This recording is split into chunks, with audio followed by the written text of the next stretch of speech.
semester examination of analysis and design of algorithms. The first question is, analyze the time complexity of the quicksort algorithm in average case and provide step-by-step explanation. Quicksort is a popular sorting algorithm that follows the divide and conquer approach. The time complexity of quicksort depends on the pivot element, which is the element used to partition the input array. In the base case, the pivot element is always the median of the array, and the time complexity of the algorithm is big O of n log n. In the worst case, the pivot element is neither the smallest or the largest element of the array, and the time complexity is big O of n square. However, in the average case, the pivot element is randomly selected and the time complexity of quicksort is big O of n log n. Here are the step-by-step explanations for the average case time complexity of quicksort algorithm. First is partitioning. The first step of quicksort is to partition the array based on the pivot element. We choose a pivot element randomly from the array and partition the array into two subarrays, one with elements less than or equal to the pivot and other with elements greater than the pivot. Second is recursion. After partitioning, we recursively apply quicksort on two subarrays. This is where the divide and conquer approach comes to play. The time complexity of the recursive step depends on the size of subarrays. Third is merge. Since quicksort operates in place, there is no merging step required. In the average case, the pivot element is selected randomly, which means that it has an equal chance of being any element in the array. Therefore, on average, the pivot element is close to the median and subarrays produced by partitioning are of roughly equal size. Let's assume that the size of the array is n. The partitioning step takes big O of n time in the worst case, but in the average case, the size of the two subarrays produced is roughly n by 2. Therefore, the partitioning step takes big O of n by 2 time on average. In the recursive step, we apply quicksort to the two subarrays. Each subarray has a size of roughly n by 2. So the time complexity of recursive step is Tn equals to 2t n by 2 plus order of n by 2. Using the Master's theorem, we can solve the recurrence relation to obtain the time complexity of quicksort in the average case, Tn equal to big O of n log n. Therefore, the time complexity of quicksort in average case is big O of n log n. Second, critically evaluate Strassen's matrix multiplication and compare its time complexity with traditional multiplication method. Strassen's algorithm is a divide and conquer algorithm used to multiply two matrices.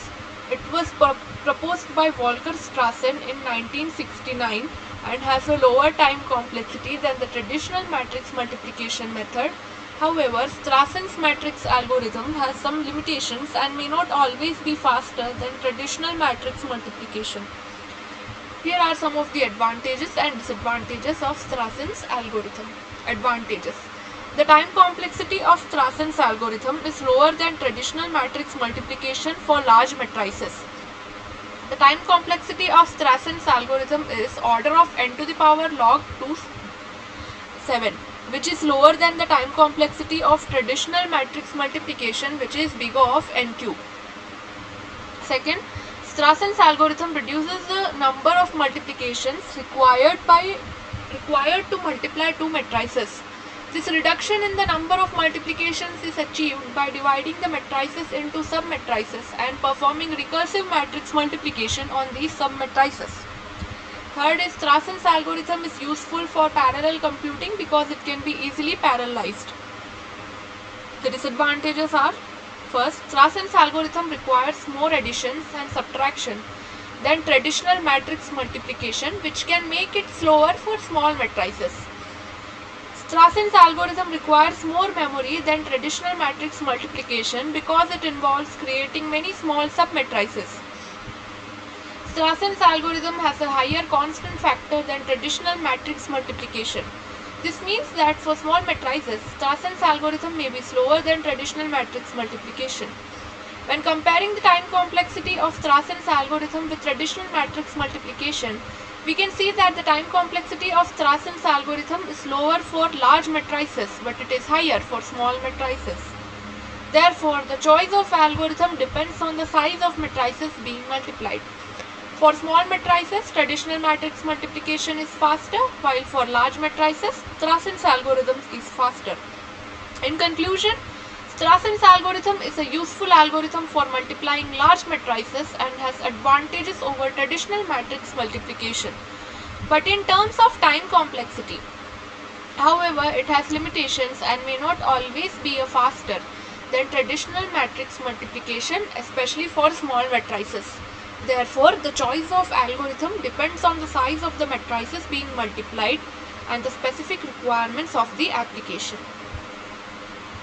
Third question. Evaluate Prim's algorithm for finding minimum spanning tree and provide a real-world scenario where it can be applied. So the Prim's algorithm is the most popular algorithm used to find the minimum spanning tree (MST) of a connected and undirected graph. The MST is a subgraph of the original graph that connects all the vertices with the minimum total weight. Prim's algorithm works by building the MST incrementally, starting with an arbitrary vertex and adding edges that connect vertices that are not yet in the MST, while keeping the total weight of the MST as small as possible.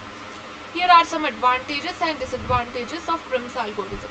Advantages: Prim's algorithm is efficient and has a time complexity of order of E log B, where E is the number of edges and B is the number of vertices in the graph.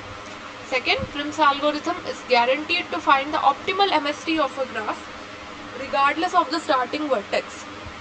Third, Prim's algorithm is easy to implement and understand. The disadvantages are: Prim's algorithm does not work for disconnected graph. Prim's algorithm assumes that input graph is undirected and weighted. Prim's algorithm can be applied in many real-world scenarios where we need to find minimum cost to connect a set of points.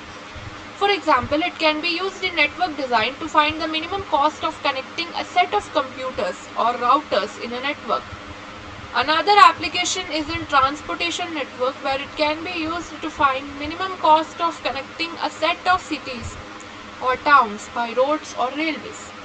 Additionally, it can be used in biology to find the minimum cost of connecting a set of genetic markers. One specific example of a real-world scenario where Prim's algorithm can be applied is in designing a power grid network. A power grid is a network of generators, transformers, and power lines that connect consumers to supply electricity. In designing a power grid network, we need to connect the generators and transformers with minimum cost, while ensuring that the network is reliable and can handle the demand. Prim's algorithm can be used to find the minimum cost of connecting the generators and transformers, while ensuring that the network is reliable and can handle the demand. Fourth question. Analyze Hamiltonian cycle and provide a case where it can be applied in real-world scenario. A Hamiltonian cycle is a path in an undirected graph that visits every vertex exactly once and returns to the starting vertex. This problem is known to be NP-complete, which means that it is computationally intractable for large graphs. To analyze the Hamiltonian cycle problem, we can start by considering the brute force approach of trying every possible path in the graph. This would require checking n possible paths for a graph with n vertices, which quickly becomes infeasible for large graphs. As a result, researchers have developed heuristic algorithms that can efficiently find Hamiltonian cycle in some graphs. One such algorithm is the nearest neighbor algorithm, which starts at a random vertex and repeatedly adds the closest unvisited vertex to the path until all vertices have been visited. While this algorithm can find Hamiltonian cycle in some graphs, it does not always find the optimal solution. Another algorithm is the Christoffels algorithm, which is a combination of minimum spanning tree algorithm and a shortcutting technique. The algorithm starts by finding a minimum spanning tree of the graph and then adds a set of edges to create a graph with an even degree at each vertex. Finally, the algorithm finds a Hamiltonian cycle in the modified graph by shortcutting the edges.